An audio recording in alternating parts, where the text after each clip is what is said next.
Namaku April dan usiaku 16 tahun. Baru-baru ini aku sangat takut karena kupikir guru sastraku yang jauh lebih tua dariku mencoba menggodaku. Dan itu benar-benar memutarbalikkan duniaku. Beginilah kisah pengalaman teraneh yang pernah kualami seumur hidupku. Ayahku meninggal beberapa tahun lalu dan ibuku menjadi tulang punggung keluarga kami selama bertahun-tahun sejak itu. Tapi beberapa bulan lalu, sayangnya dia dipecat dan kami tak bisa lagi menanggung biaya hidup di kota besar. Bahkan ibu memutuskan bahwa kami sebaiknya tinggal bersama ibunya, nenekku, di kampung halamannya yang kecil agar di sana kami bisa memulai hidup baru. Hidup di kota kecil jelas berbeda dengan hidup di kota besar, tapi biayanya jauh lebih murah dan suasananya lebih damai. Selain itu, ibu tak perlu lagi mencemaskan nenek yang tinggal sendiri di usia senjanya. Jadi, saat ibu bekerja, nenek dan aku saling menjaga. Tapi jujur saja, kehidupan di sekolah baruku agak berbeda. Semuanya baru bagiku, mulai dari teman sekelas tentu saja. Masalahnya, kalau usiamu 16 tahun dan kamu adalah orang baru di kota kecil, pasti kamu kesulitan berbaur dengan orang lain. Keadaan bahkan lebih sulit saat kamu terpaksa pindah sekolah di tengah tahun ajaran. Kelompok murid di sekolah sudah terbentuk, dan semua murid sudah terbagi-bagi. Jadi, ya, tak ada murid yang antusias berteman denganku. Jujur saja, bahkan para guru agak tak ramah. Atau setidaknya salah satu dari mereka, guru sastra Pak McAbee. Pada minggu pertamaku di sekolah, dia melihatku dan berkata, "Hei, siapa ini?" Lalu saat dia mendengar nama belakangku dan tahu aku murid pindahan dari kota besar, sepertinya dia menjadi sangat tertarik padaku. Dia menyiksaku selama pelajarannya, mencoba mencari tahu apa aku pernah membaca To Kill a Mockingbird, The Scarlet Letter, dan lainnya. Jadi, di akhir pelajaran sastra pertama, aku sadar kelas ini akan membuatku sangat kesulitan. Untungnya, setelah kelas Pak McAbee, seorang murid cewek menghampiriku dan mencoba menghiburku dengan bilang bahwa Pak McAbee sangat terkenal akan kecintaannya pada sastra. Oleh karena itu, dia pikir semua orang harus cukup cerdas soal sastra. Dan dia tak segan menyiksa serta mengejek murid yang tak memenuhi harapannya. Jadi, aku tak perlu tersinggung. Nama murid itu Sherry. Lalu kami melanjutkan dengan makan siang bersama dan bahkan menjadi teman baik. Tapi aku takkan menceritakannya sekarang jika pertemanan kami baik-baik saja. Tunggu sebentar lagi, nanti kuceritakan. Pak McAbee terus menyiksaku di setiap kelasnya. Tapi bukan ini yang membuatku jijik kepadanya. Aku terus memergokinya menatapiku.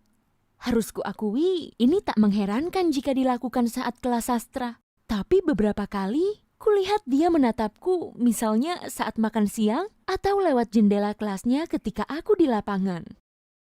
Awalnya, aku mencoba mengabaikannya karena aku baru pindah dan memang banyak orang sesekali memandangiku. Tapi sudah sebulan berlalu dan dia tidak pernah berhenti menatapiku aneh, benar-benar aneh yang menakutkan. Ditambah perhatian berlebihnya kepadaku saat di kelas, aku menceritakan ini kepada Sherry. Sherry hanya bilang Pak McAbee menakutkan dan mencoba membuat lelucon bahwa Pak McAbee mungkin menyukaiku. Lalu mulai mengejekku dengan bilang kelak aku akan menjadi Bu McAbee. Aku tertawa, tapi lelucon ini ternyata tak jauh berbeda dari kenyataan. Aku sadar Pak McAbee agak pelit memberi nilai, tapi suatu waktu saat menulis esai bagus untuk sastra Amerika tahun 30-an dan mendapat nilai D, aku memutuskan untuk menghadapinya. Aku menunggu sampai semua murid meninggalkan kelas setelah pelajaran habis, dan kuputuskan mendatangi mejanya untuk menuntut koreksi atas nilai rendahku. Aku tak bisa menjelaskan apa yang kulihat di matanya, tapi aku agak berpikir dia sudah menunggu kedatanganku. Aku mencoba meyakinkan diri bahwa aku salah dan dia hanya terkejut karena tak pernah ada yang mendebatnya soal nilai. Tapi saat dia menyuruhku kembali dan menemuinya di kelas sepulang sekolah, aku terus memikirkan lelucon Sherry tentang perasaan Pak McAbee kepadaku. Sore harinya saat kelas berakhir dan hendak menemui Pak McAbee, aku merasa khawatir sekali. Sherry mungkin juga merasakannya karena dia bilang akan menungguku agar kami bisa pulang bersama. Dan dia sekali lagi melontarkan lelucon soal obsesi Pak McAbee dengan berkata jika Pak McAbee menyentuhku, dia akan membantuku. Aku memasang senyum palsu lalu masuk ke kelas. Kamu tahu apa yang membuatku sangat terkejut? Dia tak mengatakan apapun tentang esaiku. Dia memeriksanya lagi dengan cepat, lalu bilang mungkin dia salah memberi nilai karena esaiku tertukar dengan murid lain dan memberiku A+ begitu saja. Aneh bukan? Guru yang biasanya sangat galak dan menyebalkan setuju untuk mengubah nilai tugas begitu cepat. Dia memuji pengetahuan sastra umumku dan bilang sudah mengamati proses belajarku selama sebulan terakhir dan menyadari bahwa aku murid yang cerdas. Lalu dia mengira aku punya guru sastra yang bagus di kota besar, atau mungkin orang tuaku hebat karena menumbuhkan kecintaanku untuk membaca. Aku berusaha sopan dan berkata bahwa ibuku suka membaca dan bahkan bekerja di perpustakaan lokal saat masih muda. Anehnya, informasi ini membuat guruku sangat antusias. Dia tampak senang mengetahui itu. Jadi, kupikir karena urusan dengan nilaiku sudah selesai, aku sebaiknya pergi. Dan saat aku hendak membuka pintu untuk keluar dari kelas, Pak McAbee tiba-tiba bertanya apakah namaku April karena aku lahir pada bulan April. Aku mengiyakan, dan dia bilang sudah menduganya sejak pertama melihatku, karena aku terlihat seperti perempuan April baginya. Kurasa itu adalah pujian, meskipun terdengar aneh. Sejak obrolan itu, sikapnya kepadaku berubah total. Dia tak lagi mengejek atau menyudutkanku. Justru sebaliknya, dia memujiku setiap aku mengatakan sesuatu. Dan dia selalu tersenyum saat bicara kepadaku. Jadi, pantas saja di kelasku tersebar gosip bahwa seorang murid menjadi murid kesayangan Pak McAbee. Menurut informasi Sherry, ini kali pertama Pak McAbee baik pada seseorang. Tentu aku senang bisa dengan mudah mendapat nilai bagus. Tapi aku tak tahu sahabat baruku akan sangat iri kepadaku karenanya. Dia pernah memintaku menuliskan esai sastra untuknya karena dia sangat butuh nilai A demi nilai akhirnya. Dan dia yakin aku akan melakukannya dengan cemerlang. Tapi anehnya, Pak McAbee tahu Sherry curang. Pak McAbee bilang dia mengenali gaya tulisanku, lalu menghukum Sherry dengan nilai rendah. Sebagai gantinya, aku harus membahas hukumanku berdua dengannya sepulang sekolah.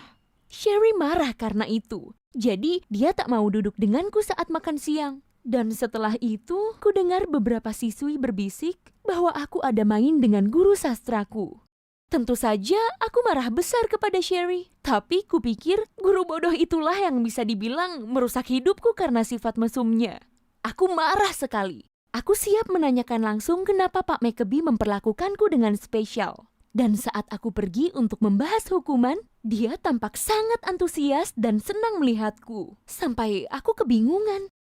Dia membicarakan kecerdasanku dan bilang aku seharusnya tak membantu temanku menulis esai. Lalu pada suatu titik, dia mendekatiku dan mulai menyentuh rambutku. Aku merasa ini sangat salah. Jadi aku pergi dari kelas itu dan langsung menuju kantor kepala sekolah. Aku terkejut dan tubuhku gemetar saat menceritakan semuanya tentang Pak McAbee. Tentu saja mereka memanggil ibuku ke sekolah. Dan saat ibu dalam perjalanan, aku terus menangis. Begitu ibu tiba dan melihat Pak McAbee, dia seperti melihat hantu. Dan aku baru tahu, rupanya Pak McAbee memang semacam hantu dari masa lalu ibuku. Ternyata, bertahun-tahun lalu, Pak McAbee dan ibuku pernah berpacaran. Saat Pak McAbee berkuliah di kampus dekat sini, ibu bekerja di perpustakaan lokal. Ibuku sangat cantik, dan Pak McAbee sangat cemburuan. Suatu waktu, seorang pria mulai memperhatikan ibuku, dan Pak McAbee pikir ibu berselingkuh, sementara ibu terlalu angkuh untuk membuktikan dia tak bersalah. Mereka putus, dan tak lama ibu bertemu ayahku. Pesta pernikahan mereka sederhana, sebab kata orang, mempelai wanitanya sedang hamil. Dan setelah itu, orang tuaku pindah ke kota besar. Pak McAbee menghitung semuanya dan menduga mungkin saja aku adalah putrinya. Dan itu sangat menyiksa hatinya. Setelah itu, dia menemuiku dan aku berkata aku lahir bulan April. Sehingga dia makin memikirkannya lagi. Saat itu, dia menyentuh rambutku karena ingin melakukan tes DNA dan tak sanggup meminta sampelnya langsung kepadaku. Tapi dia tak tahu aku lahir saat usia kehamilan ibuku 7 bulan. Artinya, pria yang ibuku nikahi dulu adalah ayah kandungku. Tentu saja dia meminta maaf, hampir ribuan kali. Dan serius, aku melihat betapa malu dan hancurnya dia atas kesalahan parah yang dia buat. Keesokan harinya, dia mengundurkan diri dari sekolah dan menjual rumahnya. Rupanya, kota ini terlalu kecil bagi dia untuk hidup seolah tak ada yang terjadi. Sayangnya, semua ini masih memengaruhi reputasiku. Beberapa kali, aku masih mendengar gosip tentang hubungan romantis kami. Sherry dan aku masih tak bicara. Dia bahkan bersikap seperti tak mengenalku, dan itu membuatku sedih sekali. Untungnya, sisa waktuku di sekolah hanya 1 tahun lagi, dan bencana ini akhirnya bisa berakhir. Jika kamu suka ceritaku, klik tombol sukanya ya, dan jangan lupa berlangganan ke kanal ini.